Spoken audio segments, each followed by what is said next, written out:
Hey everyone, Cody from Mac Telecom Networks. A few days ago, I asked people to submit their home lab pictures to me, where I could review it, tell you what I like about it, tell you what I would change, or if there was nothing that I would change at all. Well, there has been a ton of people who've sent me in pictures, and we're going to have to make this home lab video into a few different parts. If your home lab didn't get featured in this video, it will be featured in an upcoming video in the next week or two. For the person's home lab that I like the most, you will be getting a G3 Instant Unifi camera. YouTube or Ubiquiti aren't sponsoring this at all, and they have nothing to do with the giveaway. If you're new here, please subscribe and hit the bell icon. If you'd like to hire me for network consulting, visit www.mactelecomnetworks.com. You'd find me on Twitter at MacTelecomN, and if you'd like to support the channel, we have affiliate links, and I'll post those in the description below. First, we're going to check out the home lab pictures in my Instagram, as that's where most of the pictures came from. Then we'll check out Twitter and then Discord. So the first person up is Rich. This is Rich's home lab. It looks like it's built directly into his wall, and we can see that he has a Unifi Switch 8. I'm not too sure if that's the PoE model,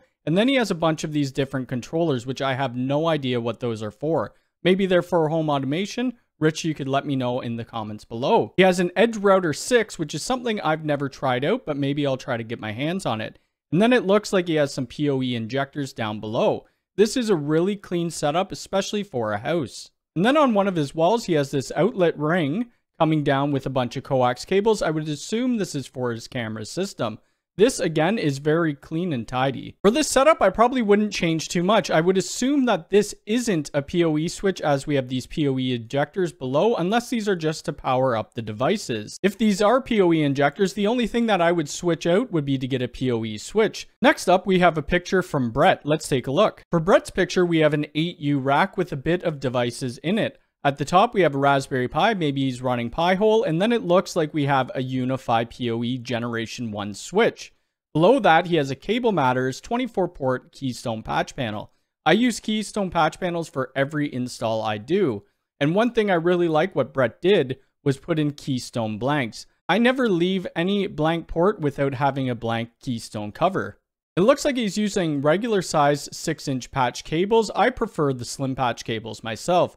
So really, that's probably the only thing that I would change about this rack. We have a Synology DS218 Plus on the bottom, and then this looks like his modem and maybe a Philips Hue bridge. At the top, we also have a couple Noctua fans for cooling. This next setup was by Justin M, and I really like the minimalist look that he's given here.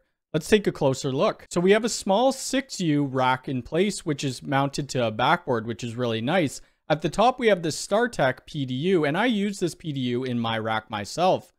He also has two TrendNet 24-port Keystone patch panels. At the bottom, we have a UDM Pro, and he has a couple different colors of slim patch cables, which I really like. The only thing I would change about this setup is maybe labeling your cables and then putting Keystone blanks in here. Obviously, for the bottom patch panel, there's nothing in that yet, so you might not want to fill those all up with blanks. This next home lab is by Rajiv, and it looks pretty nice. We can see he's bundled his cables down, and he's using blue Velcro. You always want to try to use Velcro and not tie wraps, as they could pinch your cables. At the top, it looks like he's using a 24-port TrendNet patch panel, and this is one of the 110 patch panels, which I'm not a huge fan of, but if you like those, go ahead and use them. And then we have a bunch of different slim patch cables, and we have all of our ports labeled.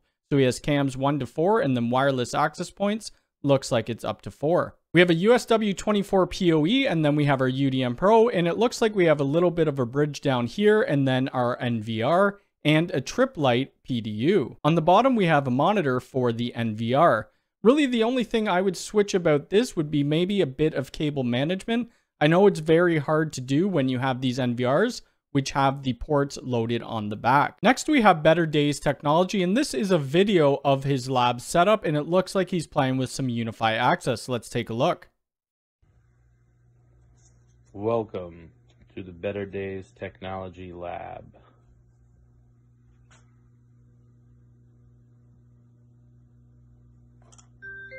Hello, Jeff Day.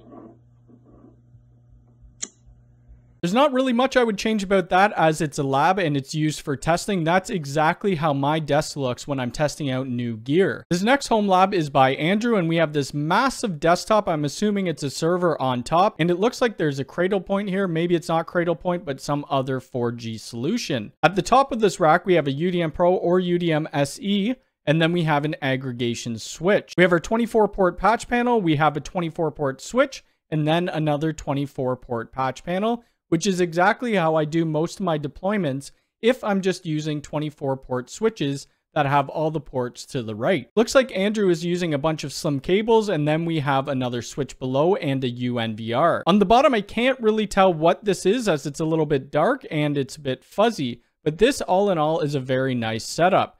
The only thing I would change is maybe a bit of cable management on this right-hand side, but when you don't have vertical cable managers, it's really hard to get this done. You could use a little bit of Velcro, but really this looks pretty good. Next up, we have a home lab from Gore, and they are using a nav point rack, which I really like. This is a great setup. On the top, which looks like it's on a shelf, I believe this is the modem and maybe a Raspberry Pi. And then we have a Keystone patch panel, which I like that a lot of people are using those. They are missing a few blanks at the front, but I have done that myself where I do run out. And then they are using the Monoprice slim patch cables, which the boots on the Monoprice slim patch cables are really hefty and I like them a lot. The one thing I would change about this though is this one cable right there. It is very tight going down to the WAN port. And then on the bottom we have some sort of PDU, and we have a fiber cable connecting the UDM Pro and the switch. Now we have a picture from David, and I really do like this white rack that they have there. You don't see a lot of white racks. The only place you really see them are in data centers. At the top, we have our 24-port patch panel, and then we have a Ubiquiti switch and either a UDM Pro or a UDM SE. We're using these. They look like about 1 foot patch cables, just standard patch cables, which is great. We have a shelf in the middle, and then we have a 2-bay NAS. We have a PDU, and I think these are UPSs. Now for this, there isn't too much that I would really change. There's not a whole lot that you could do when you have these type of patch panels and all your ports in your Ubiquiti switches or whatever switches you're using is to the right. So this is really the correct length. You might be able to put a couple pieces of Velcro across to make the bundles a little bit closer, but all in all, this is a very clean setup. This next setup is by Fotis, and this is a before shot, and then let's take a look at the after of what it looks like now. They've put it on a rack that probably has some casters on it. I think we have a Grandstream phone at top, and then we have a Keystone patch panel on the very first U. From the patch panel, we have a bunch of slim patch cables going down to the MikroTik router board, and they also have this MikroTik switch. I don't do a whole lot with MikroTik, but they do make nice devices. We have a NAS at the bottom and then a PDU and a little shelf holding this in. There is a lot of room to grow if they do want to add some more gear to this rack. Again, there's not a whole ton I would change on this. One thing I would do, I'd probably put in blank covers along where the empty RUs are, as you have siding panels on the side.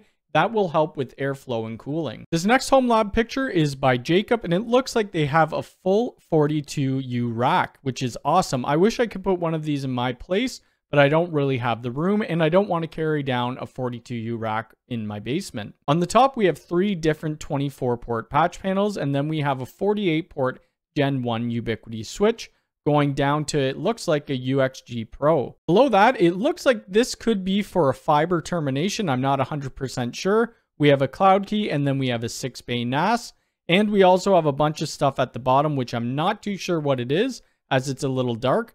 I think it could be some power conditioning, but let me know in the comments. So what I would change about this, I would probably eliminate some of these patch panels. It looks like there's not a lot of the ports that are being used. I would also put them on Keystone patch panels, and then I would put 1 patch panel above, 1 below, and just use shorter cables. Next, we have a submission from Canon, and at the top we have our UDM Pro, and then we have a enterprise switch, which I love these enterprise switches because all of the ports go across in one line. They're using a bunch of Ubiquiti patch cables, which are great as you could bend the boot. We have another 24-port switch, and we have a fiber connection going between. Below that, we have some other type of switch or router, which I'm not too sure, and a few servers. So what I would do with this, I would definitely change out these patch cables because they have a lot of strain going on them. I would also try to cable manage a bit of these cables at the front. The top of the rack does look very clean, and I probably would put a patch panel up top with a Keystone fiber, and then the fiber, you wouldn't be visible at the front of your rack. But really, this is a great job. Next, we have a photo from Damien, and this is a nice looking rack. It looks like it's an 8U rack. At the top, we have our patch panel, and then we have a bunch of patch cables going into our 24-port Ubiquiti switch. For our UDM Pro, we can see that the fiber connection is going directly into it. And we have a DAC cable connecting the switch and the UDM. On the bottom, we have this other 48-port switch, which isn't in use. And then we have two Synology NASs. We also have this StarTech PDU, which it looks like a lot of people are using that. On the side, we have a UPS as well. What I would change about this rack, I would take out the 48-port switch, and then I would lower the UDM. In between the switch and the UDM, I would place another patch panel, and then I would just connect 6-inch patch cables to the switch. Now we have a picture from Discord, and this is by M11RPHY. I believe that's probably Murphy, but it looks like they have a 12U rack. They're leaving 2U on the top open, and then we have a 24-port patch panel going into an enterprise switch. I really like how the patch panels are the same color as the Ubiquiti gear. For the firewall, we're either using a UDM Pro or a UDM SE. We have a shelf in the rack, and then we have some other equipment sitting on top of it. This is an Ajax security system, which I may be taking a look at and doing a video on. Below that, we have our PDU as well. There's not really much I would change about this. I really like how the patch panels match the switches and the firewall. I would probably fill this up with keystone blanks and then label my cables, but that's really all I would do. And this is going to be the last home lab that we look at for this video. Like I said at the beginning of the video, we will be doing this in multiple parts. This submission is by Bad Panda, and at the top we could see they have a 1U for their Raspberry Pis, which I really like. We have a 24-port keystone patch panel, and then we have color-coded data jacks and patch cables, which looks great. That's going into a 24-port switch. We have an aggregation switch, and then we have a UDM Pro or a UDM SE, and then we have our WAN cable connecting down to their ISP modem. We have a couple nav point shelves, I believe, maybe for storage, and I think this is a server below. So we've seen a lot of different people's home labs today, and we need to pick one winner. And I'm gonna have to say that that winner is Bad Panda. I really like the design of the rack and the color coding between the keystone jacks and the patch cables. It also looks like this is a custom made rack, which you don't see too much. It's all built out of wood, which I really like when people do their own thing. So let me know what you think about the home labs that we featured in this video down below. Again, if your home lab didn't get featured in this video, it will in an upcoming video in a few weeks. If you like this video, please hit the thumbs up button. If you're new here, please subscribe and hit the bell icon. All right, thanks.